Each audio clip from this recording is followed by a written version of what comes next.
ಮುಖಂಡರಿದ್ರು, ನೋಡ್ರಪ್ಪ ನಿಮ್ಗೆ ಭರವಸೆ ಕೊಡ್ತೀನಿ, ನಾನು ಎತ್ತಿನೊಳೆ ನೀರಿನಲ್ಲಿ ಬಿಡಿದರೆ ಆ ಕೆರೆ ತುಂಬಿಸ್ತಾರೆ, ಒಂದೇ ಒಂದು ತೊಟ್ಟು ನೀರು ಕೂಡ ನಾನು ತರೋದಿಲ್ಲಪ್ಪ, ನಿಮ್ಗೆ ಯಾಕೆ ಅನುಮಾನ? ಅಂತ ಪರಿಸ್ಥಿತಿ ಬಂದ್ರೆ ನಾನು ರಾಜಕೀಯ ಬಿಟ್ಕೊಂಡು ಹೋಗ್ತೀನಿ.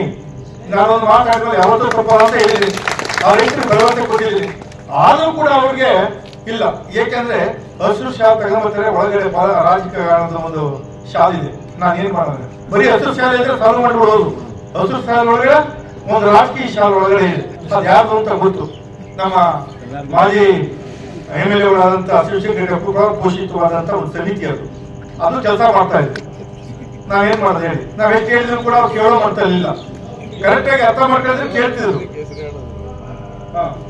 ಇರೋದೇ ಹೇಳ್ತೀನಿ, ಕೃಪಾ ಪೋಷಿತ ಮಂಡಳಿ ಇರ್ತಾರಲ್ಲ, ಹಂಗೆ ಹೌದು ಮಂಡಳಿ ಕೆಲಸ ಮಾಡ್ತಾರೆ. ಅವ್ರ ನಿತ್ಯ ಮಾಡೋದು ಎಚ್ಚರಿಕೆ ಮಾಡ್ಬೋದು.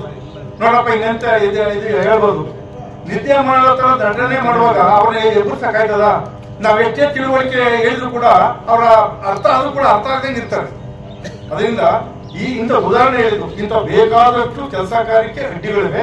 ಅಡ್ಡಿ ಇದ್ರೂ ಕೂಡ ಶಕ್ತಿ ಮೀರಿ ನೀವೇನು ನಂಬಿಕೆ ಇಟ್ಟು ನನ್ನ ಮೇಲೆ ನಾನು ಗೆಲ್ಸ್ಕೊಟ್ಟಿದ್ರು, ನಿಮ್ಮ ಇಡೀ ತಾಲೂಕಲ್ಲಿ ನಿಮ್ಗೆ ಕೆಟ್ಟ ಹೆಸರು ಬರ್ದಂಗೆ, ಇಲ್ಲಪ್ಪ ಇಂಥ MLA ಗಳನ್ನ ನಾವು ಆಚೆ ಕಳಿಸ್ತೋ, ಇಂಥ ಕೆಟ್ಟ MLA ಅಂತ ನಿಮ್ಮ ಹತ್ರ ಯಾವತ್ತೂ ನಾನು ಕೆಟ್ಟ ಹೆಸರು ರಾಜಕೀಯ ಬಿಟ್ಬೇಕಾದ್ರೆ ಹೋಗ್ತೀನಿ ಹೊರತು ನಿಮ್ಮ ಹತ್ರ ಕೆಟ್ಟ ಹೆಸರು ತಗೊಂಡು ನಾನು ಹೋಗುವಂತ ವ್ಯಕ್ತಿತ್ವ ಒಂದು ಖಂಡಿತವಾಗೂ ರಾಜಕಾರಣ ಇರೋವರೆಗೂ ಕೂಡ ಎಲ್ಲ ವರ್ಗದವ್ರಿಗೆ ಎಲ್ಲರೂ ಸರಿ ಸಮಾನ. ನಾವು ಹೇಳಿದಂಗೆ ಸರ್ವರಿಗೆ ಸಮಪಾಲು, ಸರ್ವರಿಗೆ ಸಮಬಾಳು ನಂಗೆ ಪ್ರತಿಯೊಬ್ಬರನ್ನು ಕೂಡ ಸಮಾನತೆಯಿಂದ ನೋಡಿಕೊಂಡು ಜನಪರವಾದಂಥ ಕೆಲಸ ಕಾರ್ಯಗಳನ್ನು ಮಾಡಿಕೊಂಡು ಎಲ್ಲ ಸಮುದಾಯಕ್ಕೂ ಅಭಿವೃದ್ಧಿಗೆ ನಾನು ಕೈಲಾದ ಸಹಾಯವನ್ನು ಮಾಡಿ ನಾನು ಕೆಲಸ ಕಾರ್ಯಗಳನ್ನು ಮಾಡ್ಕೊಂಡು ಹೋಗಿ ನಾನು ಮುಂದಿನ ನಿಮ್ಮ ಒಂದು ಆಶೀರ್ವಾದ ತಗೊಳ್ಳೋಕ್ಕೂ ನಾನು ಪ್ರಯತ್ನ ಮಾಡ್ತೀನಿ. ಒಳ್ಳೆ ಆಶೀರ್ವಾದ ತಗೊಳ್ಳುವಂಥ ಒಂದು ಪ್ರಯತ್ನ ನಾನು